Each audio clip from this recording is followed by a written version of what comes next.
Student okay biology की इस class में आपका एक बार फिर से स्वागत है। इस क्लास में हम इम्पोर्टेंट टॉपिक पढ़ेंगे और एक महत्वपूर्ण वर्गीकरण पढ़ेंगे जीवों का। RH टेकर का 5 जगत वर्गीकरण पद्धति, जिसको हम 5 किंगडम क्लासिफिकेशन बोलते हैं। ये दिया था RH टेकर, और हमने इससे पहले वाली वीडियो में सुना था कि रॉबर्ट हार्डिंग टेकर ने अभी तक सबसे अच्छा वर्गीकरण प्रस्तुत किया है जीवों का। तो उन्होंने अपने वर्गीकरण में 5 जगत बनाए हैं सभी जीवों के, और ये वर्गीकरण दिया गया 1969 में। तो इसके अनुसार इन्होंने क्या क्या बनाए हैं देखिए। तो RH टेकर ने संपूर्ण जीवों को 5 जगत में वर्गीकृत किया है। जो कौन कौन से हैं? फर्स्ट है मोनेरा। देखिए मोनेरा, तो ये ध्यान रखिएगा, मोनेरा में सभी प्रोकैरियोट जीव शामिल है। जितने भी प्रोकैरियोट जीव है जिसमें सभी प्रकार के जीवाणु आ गए। नीलरी शैवाल आ गए, जो कि एक जीवाणु का ही प्रकार है। नीलरी शैवालों को हम एक नाम और देते हैं साइनो जीवाणु या साइनो बैक्टीरिया, ये भी। और तीसरा है माइकोप्लाज्मा। तो प्रोकैरियोट में हमने प्रोकैरियोट को अलग कर दिया, किस में डाल दिया? मोनेरा में। जीवाणुओं को नीलरी शैवाल और माइकोप्लाज्मा, ये सब प्रोकैरियोट होते हैं। इसके बाद में सारे के सारे यूकैरियोट बच जाते हैं। अब यूकैरियोट में भी काफ़ी विभिन्नता है, तो उनको हम अलग अलग करने वाले हैं। तो दूसरा जो जगत है वो है प्रोटिस्टा। देखिए प्रोटिस्टा, देखिए तो इसमें सभी एक कोश के यूकैरियोट जीव शामिल है। जितने भी एक कोश के यूकैरियोट है वो प्रोटिस्टा में रखे गए हैं, जिनका शरीर एक ही कोशिका से बना हुआ है। अब इसमें क्या क्या पढ़ेंगे हम? इसमें हम पढ़ेंगे डायनोफ्लैजिलेट्स, जिसके अंदर 2 फ्लैजिला होंगे। हम डाइटम्स पढ़ेंगे, जो कि एक तरह का शैवाल है। हम डेस्मिड पढ़ेंगे, जिनको सुनहरे शैवाल भी कहते हैं। हम युग्लिना का युग्लिनोइड पढ़ेंगे। हम असत्य कवक, जिनको अपन अवपंक कवक कहते हैं, उनको भी पढ़ेंगे। इसके अलावा हम प्रोटोजोआ भी पढ़ेंगे। तो प्रोटोजोआ के अंदर भी हम कसाबी प्रोटोजोआ है, पक्समा भी है, स्पोरोजोआ है, अमीबीय प्रोटोजोआ है, इन सबको इसमें पढ़ेंगे। इसके अलावा इसमें और कौन कौन से जीव आते हैं? इसमें क्लेमाइडोमोनास जो शैवाल है, हरा शैवाल, क्लोरेला जो हरा शैवाल है, वो भी प्रोटिस्टा में आता है, क्योंकि इनकी शारीरिक संगठन एक कोश की होती है, एक ही कोशिका से इनका शरीर बना होता है। तो इतने सारे उदाहरण ये सब प्रोटिस्टा के हैं, प्रोटिस्टा में आते हैं। देखिए क्लेमाइडोम क्लोरेला एक हरा शैवाल है, लेकिन प्रोटिस्टा में आएगा क्योंकि इनका शरीर एक कोश के, तो एक कोश के शरीर वाले सभी यूकैरियोट जीव प्रोटिस्टा में शामिल है। तो हमने एक कोश के को भी हमने अलग कर दिया है। अब बच जाते हैं सारे के सारे यूकैरियोट और बहुकोश के। अब बहुकोश के यूकैरियोटों में भी काफ़ी विभिन्नता है। तो तीसरा जो जगत बनाया है वो है कवक या फंजाई। तो देखिए कवक के अंदर हम जानते हैं कि कोई भी प्रणर्थ नहीं होता है, ये परपोषी या परजीवी होते हैं। तो इसमें सभी वास्तविक या सत्य कवक शामिल है। देखिए असत्य कवक तो किसमें आ रहे हैं? अवपंक कवक, ये ध्यान रखिएगा। अवपंक कवक कवकों में नहीं आते हैं, इनका एक अलग जगत है, प्रोटिस्टा, उसमें रखा गया है। कवकों में केवल वास्तविक या सत्य कवक आते हैं।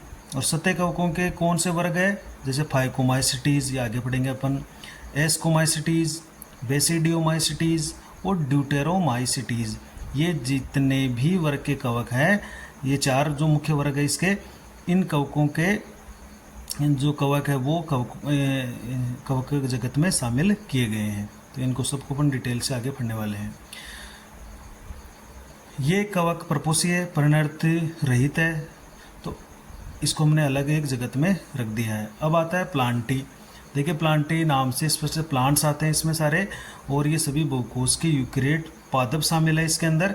और इसमें कौन कौन सा आते हैं? जितने भी शैवाल है, जिसमें मुख्य रूप से हरे शैवाल है, लाल शैवाल है, भूरे शैवाल है, और अन्य जो टाइप के शैवाल है वो सारे इसमें आएंगे।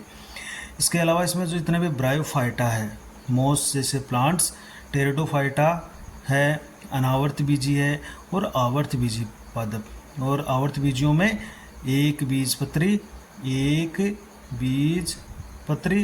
और दूसरा द्विबीजपत्री।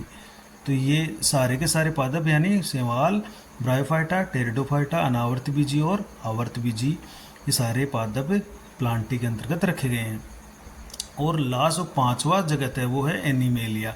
तो एनिमेलिया देखिए एनिमल्स आते हैं इसमें। तो एनिमल जितने भी बहुकोश के यूकैरियोट जो जंतु है वो इसमें शामिल है, और ये सभी अकशेरुकी और कशेरुकी जंतुओं का ये जगत है एनिमेलिया, जिसमें सभी अकशेरुकी, नॉन कोडेट और कोडेट जंतु इस अंतर आते हैं। तो यहाँ पर हमने पंच जगत वर्गीकरण पढ़ लिया है। अब देखिए यहाँ पर आपको थोड़ा सा ध्यान रखना है, हम इस चैप्टर में आगे कुछ और प्रकार के कुछ संरचनाएं पढ़ने वाले हैं। जैसे एक तो हम पढ़ेंगे क्या वो, जैसे वायरस है, वायरस जिसमें प्लांट वायरस भी पढ़ेंगे हम, एनिमल वायरस भी पढ़ेंगे और बैक्टीरियोफेज भी पढ़ेंगे, बैक्टीरियोफेज। इनके थोड़ा इनके बारे में देखेंगे। तो वायरस के बारे में इस जगत में या इस वर्गीकरण में कोई स्थान नहीं है। इसके अलावा वायरोइड, ये वायरस का एक प्रकार है वायरोइड। एक प्रियोन प्रोटीन पढ़ेंगे अपन, प्रियोन प्रोटीन आगे चल के। और एक पढ़ेंगे अपन सेक जिनको हम लाइकेन कहेंगे।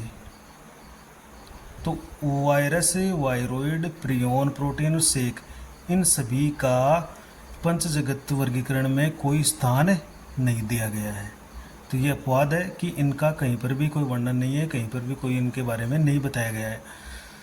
तो हम ये भी जानते हैं क्योंकि वायरस न तो सजीव है न निर्जीव है, तो इसलिए इसको कोई जगह स्थान नहीं दिया गया, इसका एक अलग ही समूह है। तो प्रियोन प्रोटीन है ये, तो प्रोटीन के को भी इसमें शामिल नहीं है।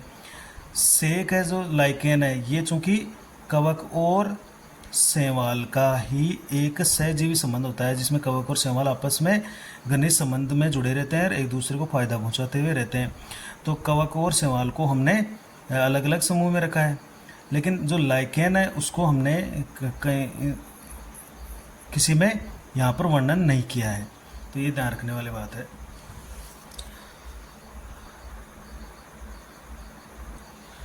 वी टेकर ने 5 जगह जो वर्गीकरण किया था उसके कौन कौन से मानदंड उन्होंने लिए थे, देखिए किस किस आधार पर किया था। तो ये इम्पोर्टेंट है, इसमें कई बार प्रश्न पूछे जाते हैं नीट वगैरह में कि कौन सा मानदंड नहीं है, तो आपके 5 मानदंड याद रखने हैं। तो पहला मानदंड कौन सा है इसमें, कोशिकीय संरचना वाला, यानी सेल स्ट्रक्चर क्या थी।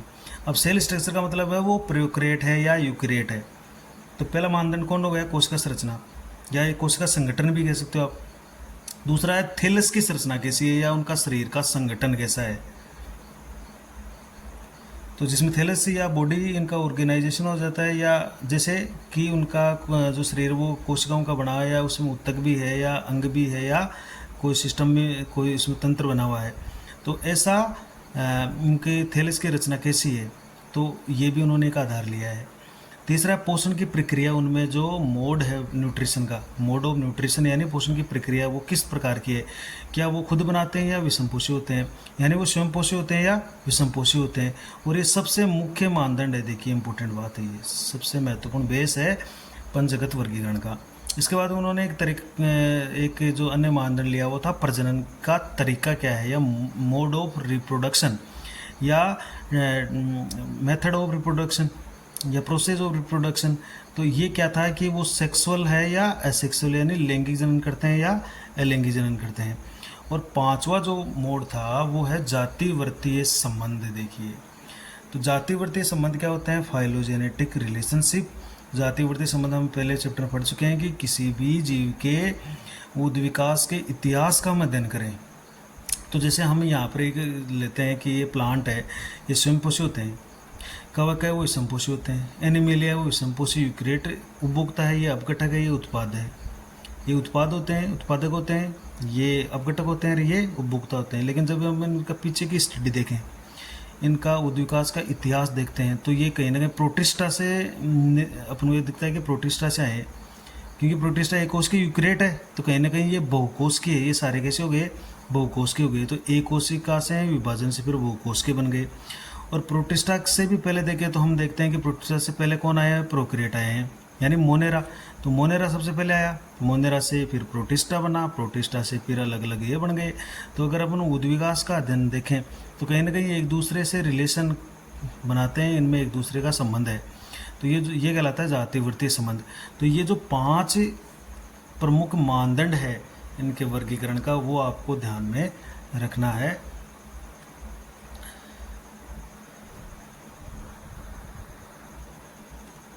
अब इसके बाद हम अपनी बुक से एक टेबल पढ़ते हैं जिसमें पांचों जगत का एक तुलनात्मक अध्ययन दिया गया है। तो इधर 5 जगत है, इधर एक लक्षण दिया गया है, तो उनमें क्या क्या फर्क है देखिए। तो यहाँ पर पहला एक है कोशिका का प्रकार, या हमने एक लिया था कोशिका का प्रकार या कोशिका की संरचना कैसी है। तो एक मानदंड उन्होंने लिया था, तो इस मोनेरा होता है प्रोक्रिएट, बाकी सारे देखिए यूक्रिएट है। मोनेरा प्रोक्रिएट होता है, बाकी ये सारे यूक्रिएट है। दूसरा कोशिका भित्ति, मोनेरा की जो कोशिका भित्ति है वो सेलुलोज रहित होती है, यानी ये केवल शर्करा और प्रोटीन की बनी होती है, यानी ये बहुशर्कराइड और अमीनोमल, अमीनोमल से क्या बनते हैं, प्रोटीन बनते हैं। तो ये सिंपल प्रोटीन और कार्बोहाइड्रेट की बनी होती है, यानी बहुशर्करा की और अमीनोमल की बनी होती है। इसमें प्रोटिस्टा है, ये कुछ में उपस्थित होती है और कुछ में नहीं होती है, क्योंकि प्रोटिस्टा में एक कोश के यूक्रिएट आते हैं।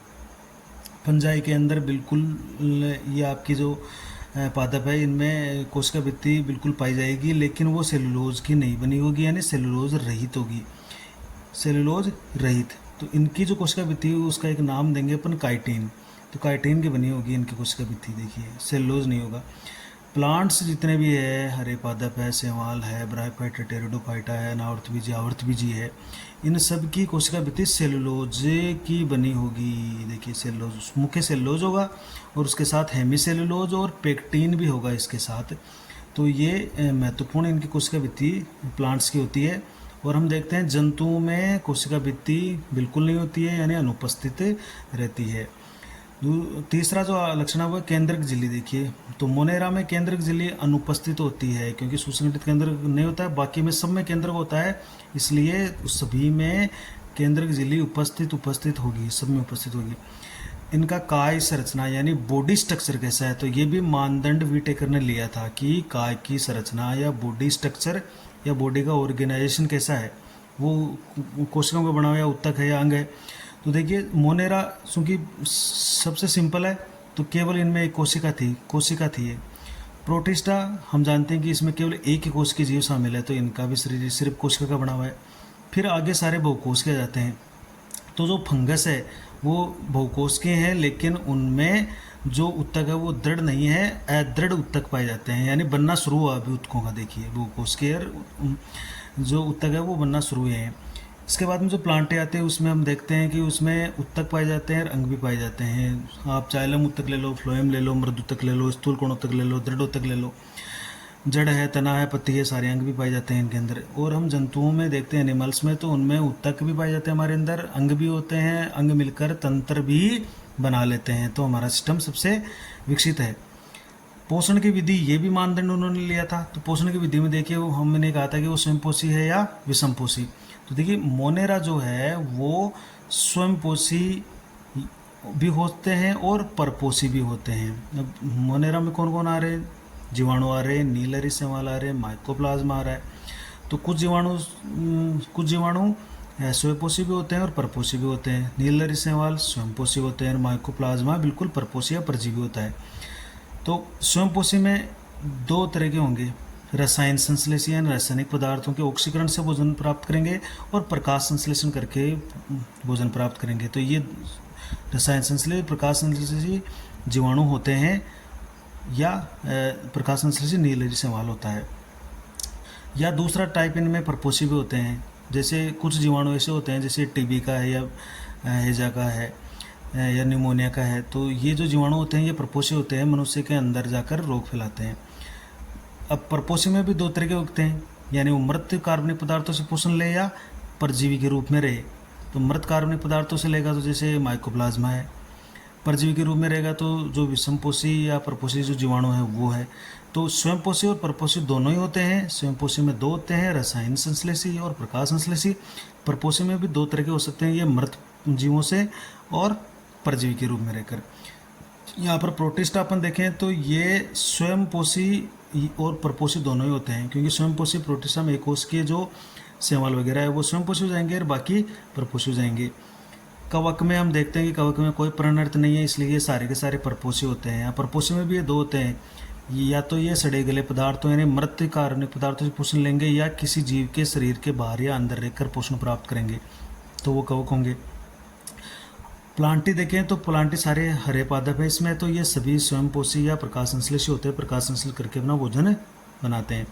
जंतु, कोई भी जंतु है वो है आपका स्वयंपोषी नहीं होता है, इसका एक अपवाद जरूर है, युगुलिना स्वयंपोषी हो सकता है जब सूर्य का प्रकाश होता है तब, बाकी सारे परपोषी होते हैं। परपोषी में भी दो यानी प्राणी संभोजी और मृतपोषी होते हैं। तो मृत जीवों से पोषण लेंगे या किसी जिंदा जीव को वो संपूर्ण शिकार करके उनका शिकार करके भोजन प्राप्त करेंगे, तो वो प्राणी संभोजी होता है।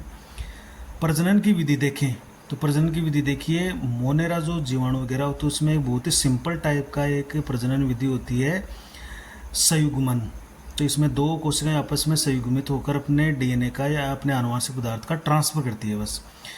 फिर प्रोटिस्टा है, प्रोटिस्टा में युग्मक संलयन देखिए और संयुग्मन, मतलब यहाँ पर आप देखोगे युग्मक संलयन पहली बार आ रहा है यहाँ पे, यानी प्रोटिस्टा में पहली बार लैंगिक जनन विकसित हुआ है। लैंगिक जनन पहली बार कब आया? प्रोटिस्टा के अंदर। तो युग्मक संलयन हो गया और संयुग्मन इसमें होता ही है। फंगस में निषेचन यानी लैंगिक जनन होता है, प्लांट में भी लैंगिक जनन होता है निषेचन के द्वारा, और जंतुओं में निषेचन के द्वारा लैंगिक जनन होता है। तो ये कंप्लीट तुलनात्मक अध्ययन है अपने पंचगत वर्गीकरण का। इसमें भी बहुत सारे प्रश्न बन जाते हैं कभी, तो इसको भी आप ध्यानपूर्वक पढ़ लें, लिख लें। Thank you.